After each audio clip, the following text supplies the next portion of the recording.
Is stress having a negative effect on you? Why can different persons experience identical external situations, while one may respond with mental and emotional turmoil, the other responds with peace and patience? It has been said that the situations of life do not make us the way we are, they only reveal the way we are.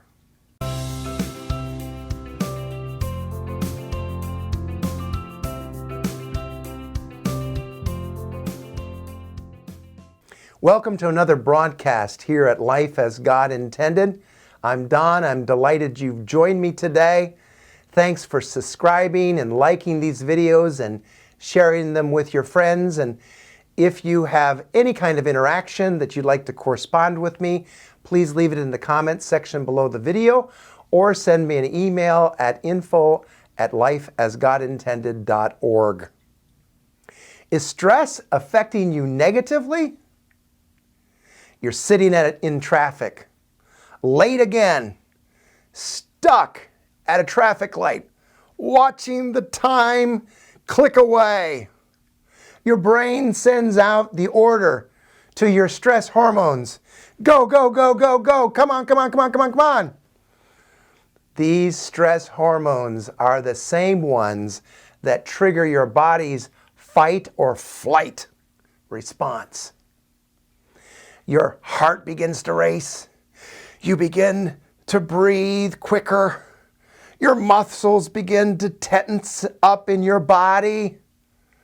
This response was designed to protect your body in an emergency by preparing you to react quickly. And when the stress response keeps firing, moment after moment and day after day, well, it could put your health at serious risk.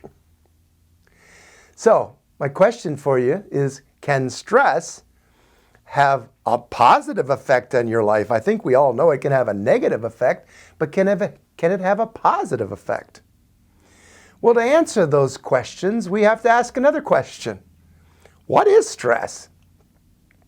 Well, stress seems to be a word that has been transferred from the realm of physical sciences into the realm of so-called social sciences, which I'm going to suggest are not very scientific, that is, social science. You see, in the physical science world, the word stress means forces brought to bear upon an object, i.e. pressure. And that's very scientific. That can be measured.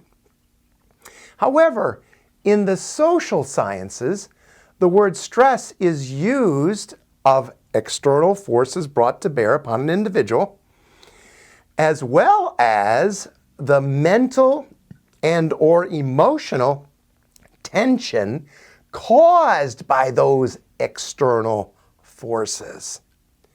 So you could see that there has developed some ambiguity as a result of the social sciences having redefined the word stress. Because what they've done is they've suggested that it's both an external situation of life as well as an internal interpretation and response to those situations of life. And what I'm suggesting is you can't have it both ways. It's either stress is an external situation or it's an internal response. So why can different persons experience the identical external circumstance or situation, and one person respond with mental and emotional turmoil, and the other person responds with peace and patience? It seems we have inappropriately defined the term.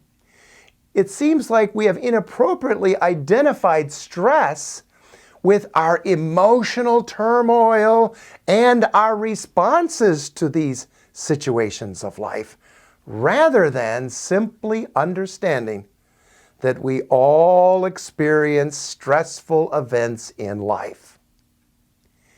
It has been said, and I want you to pay close attention to this statement, that the situations of life do not make us the way we are.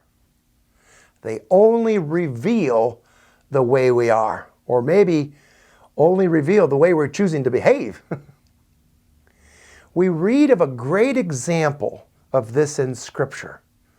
When Joseph faced external pressures in his life, and I'm talking about the Old Testament Joseph, and he did so without allowing those pressures in his life to become internalized and then externalized negative responses that would affect him both physiologically and psychologically. You see, Joseph was his dad's favorite. And because of this, his brothers didn't like him very much. And frankly, Joseph didn't help the situation much because he knew he was dad's favorite and he wasn't shy about letting his brothers know. In fact, he kind of flaunted around that famous coat of many colors, and his brothers were pretty jealous that he got it and they didn't. Well, eventually his brothers had had enough, and they sold Joseph into slavery. Not exactly what Joseph would have planned for himself. But we see this very important statement in Scripture that is evidenced throughout the life of Joseph. Here it is. The Lord was with him. And Joseph focused on the reality that God was with him regardless of the circumstance that he found himself in. Now we learn a very important lesson from Joseph.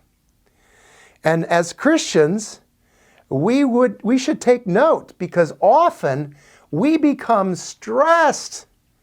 Why? Because we lose sight of the fact that the Lord is with us. And frankly, as a New Covenant Christian, He's more than just with you. He's your indwelling life. You see, somewhere along the way from being sold into slavery to working for a man named Potiphar, Joseph must have decided to make the most of whatever situation that he was put in. Joseph knew stress wasn't internal. He knew it was external. And as a result, he knew that the situations of life do not make us the way we are, they only reveal the way we are. Well, Potiphar quickly put Joseph in charge of his entire estate, and things were looking up for Joseph until Potiphar's wife falsely accused Joseph of attacking her. Joseph was then sent to prison. More opportunity for Joseph to be stressed out, right? Wrong. Joseph knew God was with him, and he was working all things together for good. So once in prison, Joseph makes the most of the situation and is put in charge of all the prisoners. He's got a prison ministry going on now. He becomes the prison chaplain. Joseph makes a faith choice, not a stress response. Now, while there, he correctly interprets some of the fellow inmates' dreams, which eventually put him in front of Pharaoh to interpret his dream. And Pharaoh was so impressed with Joseph that he puts him in charge, and Joseph leads Egypt through a terrible time of famine. Now, this would have never happened if Joseph hadn't faced what many today would call a stressful day. Meanwhile, Joseph's family, those brothers who sold him into slavery, well, they need some help. And here they come years later, down to Egypt seeking food. Joseph's family, those brothers were stressed out, and they were hungry, and they were not experiencing God's presence due to the unbelief and the disobedience that they were walking in. And unbeknown to those brothers, Joseph's in charge of dispensing the food. And in time, Joseph reveals himself to his brothers, meets all their needs, and actually sets up his entire family to not just survive, but to thrive. In doing so, Joseph just doesn't provide for his family, he also provided for us an amazing example that the situations of life do not make us the way we are, they only reveal the way we are. And in Genesis chapter 50, in verses 19 and 20, Joseph says to his brothers, you know, the ones that generated that stressful external situation for his unprecedented journey? He says this, "Don't be afraid. Am I in the place of God? You meant evil for me, but God meant it for good in order to bring about this present result, to preserve many people alive." You see, in saying this, Joseph reveals that he now understands why things don't always go the way that he would have wanted them to go. There was a bigger plan and a greater purpose taking place in his life. Essentially, Joseph is saying that even though he wasn't in control and would have preferred a different route, someone was always in control for the greater good. So what's the takeaway from this beautiful story? Well, there's many, but for us today, it's that Joseph lived by faith rather than stress. And you and I can do the same. It's a choice. How often do we find ourselves in circumstances that we would rather not be in? I think we could all raise our hand there, couldn't we? And when we do find ourselves in those circumstances, how often do we want to focus on, you got it, ourselves, oh poor me, woe is me, and fail to see that something greater is happening, that God is at work? What would our lives look like? What would your life look like if you simply took your focus off of your stressful circumstances of life and kept focus on the one who reveals the way that you are? What if you began to take what is happening right now, where you are, and began to depend and to derive from Christ in the midst of the chaos that you're experiencing, allowing Christ's life to be expressed through you towards others? You see, God is always at work and is always for us and for others around us. Won't you allow God to turn your stressful circumstances into the miraculous moments of grace in your life today? We hope you were encouraged and blessed by this video. We would love to have your feedback and interact with you.